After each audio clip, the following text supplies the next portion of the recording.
After BrickWorld Chicago, I made a video talking all about the LEGO garage sales that happened at LEGO conventions. So basically, if you missed that video, in summary, LEGO garage sales at conventions are times where AFOLs who are not registered to be vendors at the convention can bring LEGO to sell to the other AFOLs at the convention. It's often a very great opportunity to snag some pretty cool deals on LEGO because you're buying the LEGO from people who aren't trying to sell LEGO to make a living, but just try and sell LEGO to get extra money to buy more LEGO or fund their trip to the LEGO convention. And it's a really cool opportunity to get some pretty unique things because you never know what people are going to be there selling. In Chicago, I was very fortunate enough to have a really great time and to actually get a pretty decent amount of LEGO. And in that video, I talked about how the Chicago yard sale works. And spoiler alert, it has some flaws with it, which was pretty evident after going to BrickFair Virginia recently. So like I said, I recently just went to the BrickFair Virginia LEGO convention, where it has been a convention for many, many years now, and they are well known for how good their yard sale is.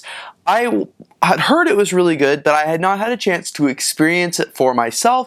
So when I went this past weekend, it was really interesting to check it out. So before I show you everything that I got from the yard sale, I want to walk you through how it worked. So basically, unlike Chicago, which is the really only LEGO convention I've been to where they do the garage sale in recent years, but basically how it works at BrickFair is after the public clears out, and they actually do two for starters, which I unfortunately wasn't there the Thursday night one. That would have been the very first night of the LEGO convention, or the second night technically, which I think is an amazing idea because I know as an AFOL, when you go to a LEGO convention, you're often not buying from the vendors because they're very expensive and overpriced compared to what you can find at the garage sale. So when I go to a convention, it sucks having to wait till the Saturday because most of the time you want to pay cash at these LEGO events at the garage sales.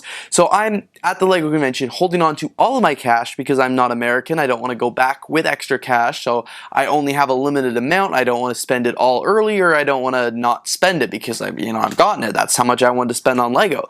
So I first off love the idea that they had one Thursday night and Saturday night. So Thursday night, second night of the convention, great opportunity to see what they have there and buy a bunch of stuff, and then you have a second chance to get stuff from different vendors or some of the same ones on the Saturday night, which is amazing. But anyway, love the fact that they do two of them. BrickWorld, take note, I think you need to do two of them as well. Same idea, do one on Thursday night right at the start of the convention, do another one on Saturday night, like amazing.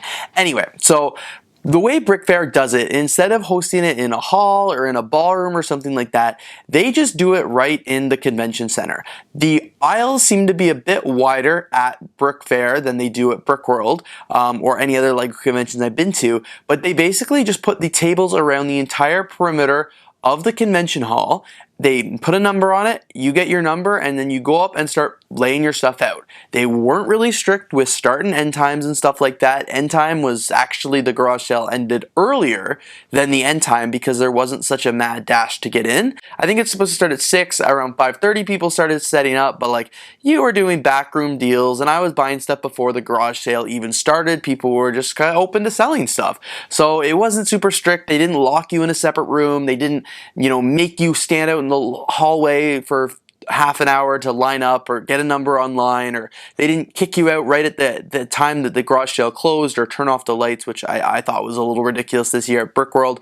But yeah, it was just like a much more relaxing experience. And then, as I said, I started to make deals and I got a bunch of stuff here. As you can see, I was actually more successful than the BrickWorld yard sale. But yeah, it was like a super stress-free environment. I didn't even shop the full 2 hours because I went around, saw everything, kept doing loops of the whole convention, and I was like, okay, I think I'm very satisfied with everything I've seen, everything I purchased, that kind of thing. Like, that was pretty impressive to me. It wasn't a mad dash, it wasn't keeping you right till the end. Like, it felt way more relaxed and way less stressful. And I think it's also to do with the fact that they have two of them. So as I said, I didn't go to Thursdays, but because I went to Saturdays, I feel like a lot of people had already bought some stuff on Thursday, or they just kind of knew what was there, so they weren't like super stressed or super in a rush. There was like less impulse buying because you could actually walk around and then come back and the items would still be there. I will say, however, one thing that I did notice a bit differently was that people weren't necessarily as in a rush to sell their items. I found it a lot harder harder to make deals at the BrickFair one. Like sometimes in Chicago, especially by the end, people were just like, give me an offer, I'll take it, I just don't want to carry it home. Where BrickFair, it was like the price was kind of the price. There was a little less room for negotiation, and people were like, if I have to take it home, that's fine. So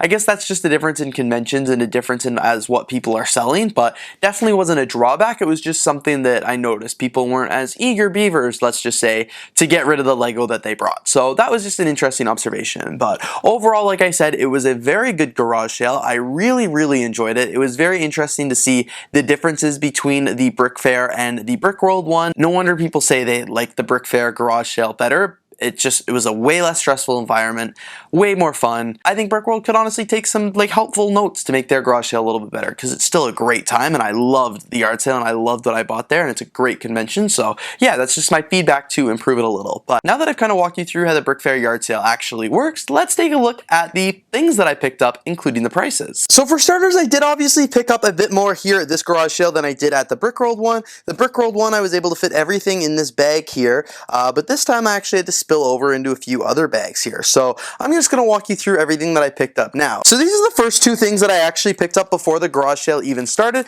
The first one here is this Lego agent set number 8631. I don't remember the official name of this one, and I don't think it's here on the instructions, but it is one of the smaller agent sets that I think I may have had this one from back in the day, but it's just not, I don't have it built anymore, and it would be too hard to find the pieces. So I figured I'd go ahead, buy this one, build it up. It was only $10, and it'd be great to add to my Lego Agents collection. And then this one I'm really excited about because this is not one that I do have. This is number 8636. Again, not entirely sure the set number on it, but it is two bags here, and it is this like submarine and a boat as well, which is just, like as I said, one that I didn't have in my collection. So very excited to go ahead and add this one here. And before I show you the other sets on the table, now let's actually get into the bag here. So I have some minifigures right on top, and some of these actually fell in the bag. I got this paintball guy for $5. This was one that I was missing from the collection, so figured I might as well and add it. I also got this skier right here as well, and I think there's a few other minifigures because I did strike a deal and didn't pay full price for any of them. What else is in here? Oh, so I got this Lego Technic set. This is the Lego Technic Snow Groomer. I think I paid $5 for this one when it was all said and done. It has been built and all the pieces look to be in this bag, and it's been a set that I've been wanting to get, so glad I could finally add that one to the collection. This set I'm very excited about. This is a very rare make and take build. It's the Disney 100 Mini Castle. I guess this was only available in Europe. A seller there had a bunch of them here, so I was able to pick this one up with these nice instruction manual. It's the Disney Mini Castle. It's all basic pieces with that exclusive print, but I paid $20 for this one, which I thought was a pretty good deal. He was originally asking $30, but I did buy some other things from him. Also picked up this Lego set here. This was $5. This is the Space Shuttle, which is 31134. This is not a Lego set I have, and again, it looks like it's been built before. The box is all taped up, but it's still pretty cool, and add that to my space collection. And then of course from those two Lego minifigures, I did get these two other ones as well. This one here is the baseball player, which is pretty cool, and then this one here is the weight lifter. So like I mentioned, I did get a deal on all these minifigures. I think I paid $15 for all of them, which is a pretty good deal considering they wanted $20. So I gave her a $20 bill, she gave me $5 back, and then the table immediately beside her, I gave him $5 for this Jack Sparrow minifigure. I don't really have any Pirates of the Caribbean in my collection, so I wanted to go ahead and add this minifigure. This set here I am super excited about. I just pulled it out of the bag because it's so large, but this is set number 10253, the Lego Creator Big Ben. I'm super excited for this one. He had this one listed for $210. I ended up getting it for $200. Very good deal for it. I'm really excited. All the pieces are in here. He even included his store name and everything like that if any pieces are like that are missing, so I'm super excited to get into this and build it. I don't know why the instructions are still sealed if all the pieces are in these bags and stuff like that, but I'm not asking questions. This has been a set that I guess I only more recently wanted, and I've just haven't been dying for it, so I've just been on the lookout, and if I get it for a good deal, great, I'll pick it up, and if not, great, but I obviously picked it up, so I was very happy with the price tag on that one, considering, what it's going for online and stuff. But of course, that's not all that I picked up at the garage sale. This one I'm super excited about. This is so rare. Right here, I have 2 Lego minifigures from my canceled Lego set. This is from the Lego gift with purchase that never was released because of the quality issues, aka the fact that they made Santa's naughty list with actual names on it, and the first one being Donald, like President Donald Trump.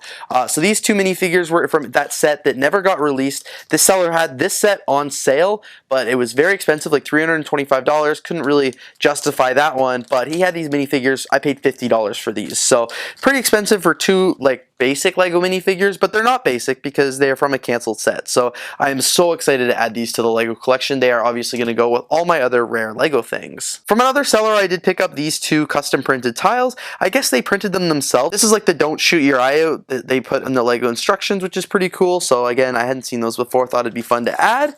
I picked up this Lego police boat, which is set number 709. This is a pretty cool set. It's got all the pieces and everything like that. It was, I think, $10 for this one, or maybe I got a deal when I started buying multiple things, but it looks like it will actually float, and it's a pretty old set. Also from that same seller, I did pick up this firefighter set, which is a pretty cool one. This is 775. I think I maybe paid like $25 for the 2 of them or something like that, but again, looks like all the pieces of this one are complete. This one's more interesting because it's actually broken into, the hull is broken into multiple different parts, not just one big one, so I thought it was pretty cool. This one I picked up this pretty small little poly bag. This is just like, again, one I don't have. It's a 20011, the garbage truck poly bag. I think this was like $3 or maybe even paid $2 for it, but pretty cool looking. I think the seller that I bought the Disney Castle and the rare Lego minifigures from also threw in this right here. It is the 2015 Brand Retail Manager Conference. The instructions, I don't know why he gave them to me or whatever. I think he just had them and was like, if anyone wants them, take them. And I was like, you know what? I do want them. So I went ahead and grabbed them. They were free. For $3, I also grabbed the 2015 BrickFair Virginia Lego Event Kit, which is the Broken Heart. Again, I don't know why I needed to buy this one. I didn't attend the Lego convention in 2015, but it was only $3, so I figured, it's one heck of a deal. Why not pick it up? And last but not least, from the yard sale, I did pick up this Lego minifigure here for $2. I'm gonna have to look what theme or what set he is from. I'm not really sure, but for $2, thought it was a pretty cool looking minifigure that I could add to the Lego City, but I mostly just like the torso. And of course, last but not least, let's go through all the things that I picked up from Cheap Ass Bricks. This one here is the Lego City train station. This one is set number 60050. I actually have one right over here that I've built before, but this one looks like it has all the pieces to the actual train station. It doesn't come with any tracks or any minifigures by the looks of it, but it was only $10, which I thought was a pretty great deal, especially for some of these parts, like the Lego logo and stuff there, which is pretty cool. So big fan of this set. I had fun building the original one back then, so went ahead and picked that one up as well. Also from him, I did pick up the mobile police unit. This is set number 7288. Again, I do have the set, but it does come with some pretty great pieces in it, including a motorbike there. Looks like some Lego minifigures are included, and I like all the white panel pieces. And again, this was only $10.